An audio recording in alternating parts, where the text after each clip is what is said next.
Did you watch TechEd this month? AI everywhere.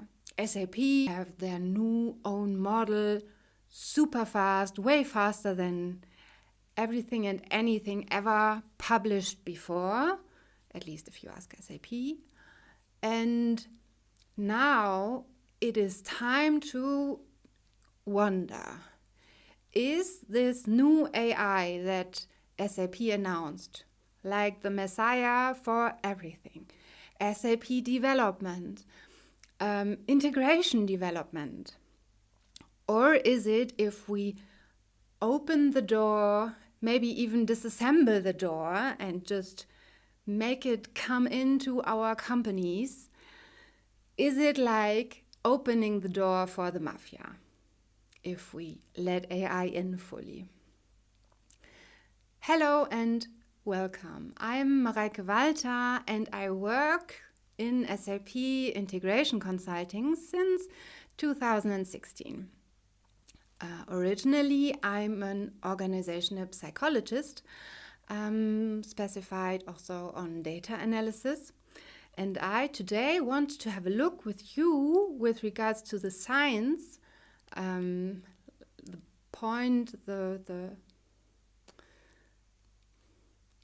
what does science have to say about using of AI in context of SAP? I founded Integration Mentor as a training institute for people especially wanting to learn the integration suite, which is the integration platform of SAP. But I also give ad hoc workshops to specific topics, and the main lever is that it's hands-on, easy to understand and adapted to you. So I challenge you to ask to watch this now and see if it was easy. Okay. Of course, right? Now my question, Messiah or Mafia, is a very polarizing one. But still, we learn by contrasting things. So let's have a look with regards to 3 topics if AI in the context of SAP development is a good thing to do, if it's like the Messiah that we all waited for, or if it's like Mafia. Input is the first topic I want to consider. The issue with any AI is that it's very confident. So whenever you ask a question, you need to be aware, especially of your human mind that is biased in the sense of a confirmation bias. So whatever attitude you already have, it's very easy for us humans to find evidence for this attitude. And we need to cautiously consider evidence that goes against this idea. In other words, in science, we define our idea, our hypothesis, as something that is easy to falsify. So that's topic number 1. We need to use AI in a way where we are attentive to what we are asking, what our input and research question is. I also ask you, consider you driving and having an attitude against this one brand of cars and look out in the next week or so. If those who you don't like always take the way, or if you also find evidence for them being nice to you, I'm quite confident that you will be surprised if you look for evidence that is against your initial attitude. But it's not easy to do that. I know that myself. Okay. Issue number 1 is the input. Issue number 2 is what data do we consider? How does the process work? Especially in data science, there is a lot of emphasis on a so-called outlier analysis. So we check our data for a lot of things. Did our measurement instruments, did they work correctly? Do we have people who just chose one choice? Do we think some of the participants intentionally lied and have like suspicious behavior? So we consider outliers at the first step of analysis and try to exclude those from the analysis overall. That's especially important when considering AI, because AI is very good at hallucinating. Don't know whether you watched the newest video from Kurzgesagt about slop. And the issue is that it's self-feeding in a sense. So the AI is reading this book from somebody who asked the question of whether Obama was a terrorist. And the AI doesn't get that this was like a potentially ironic question. And then it assumes that this was a proven fact and writes it again in some other corner of the internet. And the next AI is scrolling through the internet, finding this evidence, and suddenly evidence occurs that this might be true.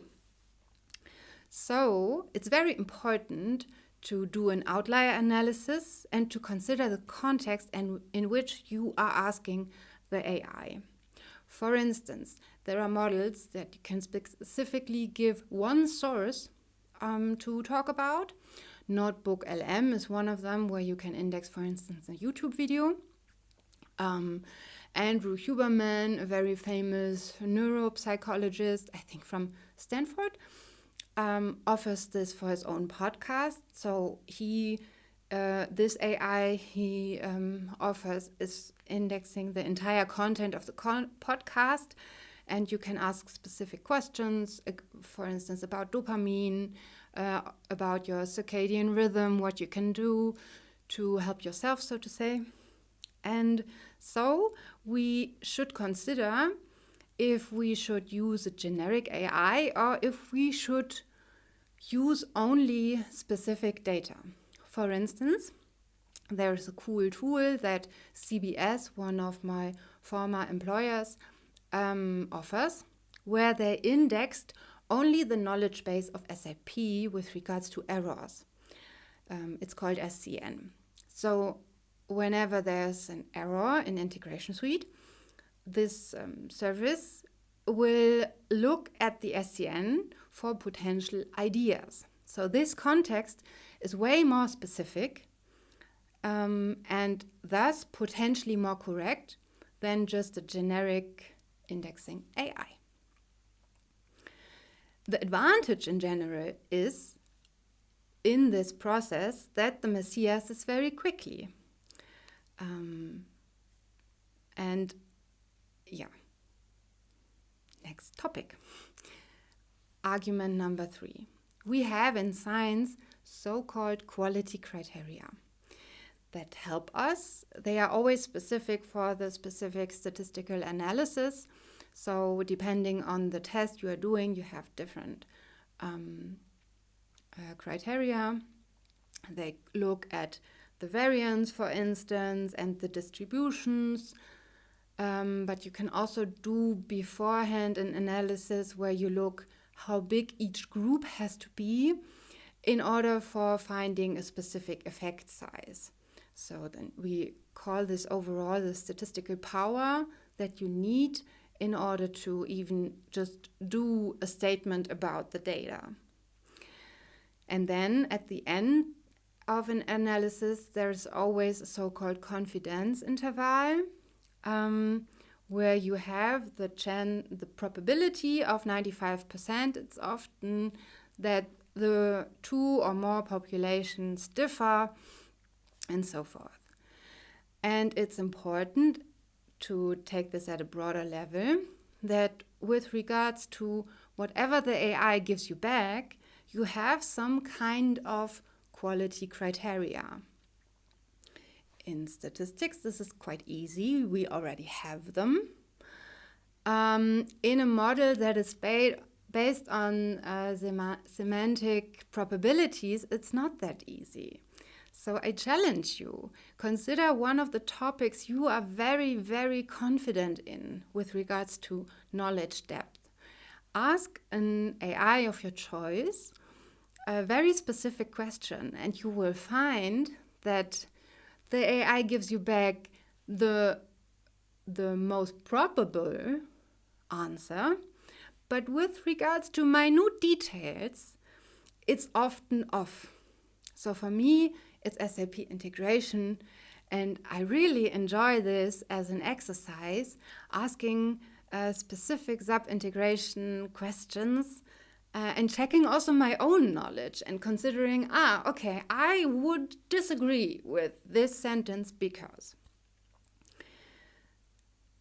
And maybe you even remember, this wasn't AI, but still, a few years ago, 5 to 10 years ago, the first automatic translations from Google.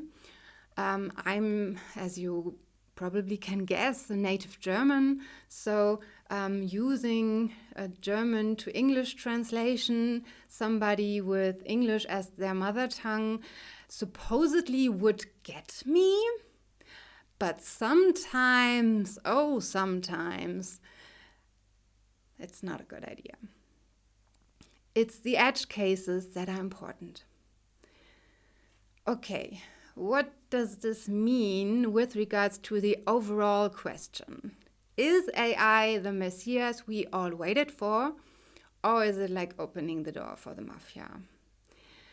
Jelena, one of, I would say, the rather popular people on LinkedIn, said it that way.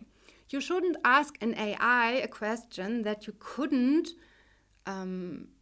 with regards to the procedure, couldn't do yourself. If you are able to summarize a text, you can use an AI for that. If you are able to program something and you already know features and functions, fine. Use an AI to find a new methodology.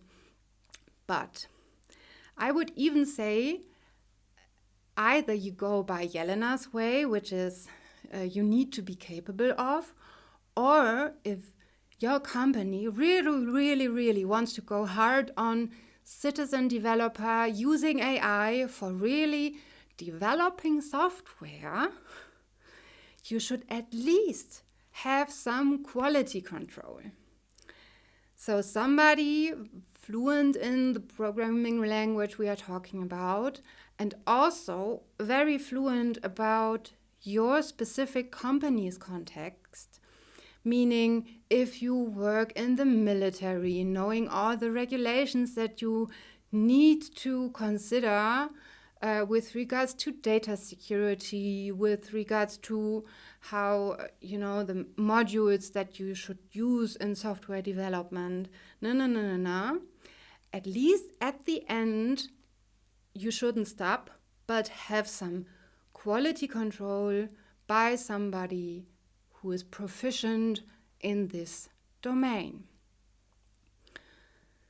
Okay, if you enjoy this kind of discussion, I invite you to say hi and consider maybe for your own most interested topic to contact me, consider an ad hoc workshop or the trainee program for Integration Suite.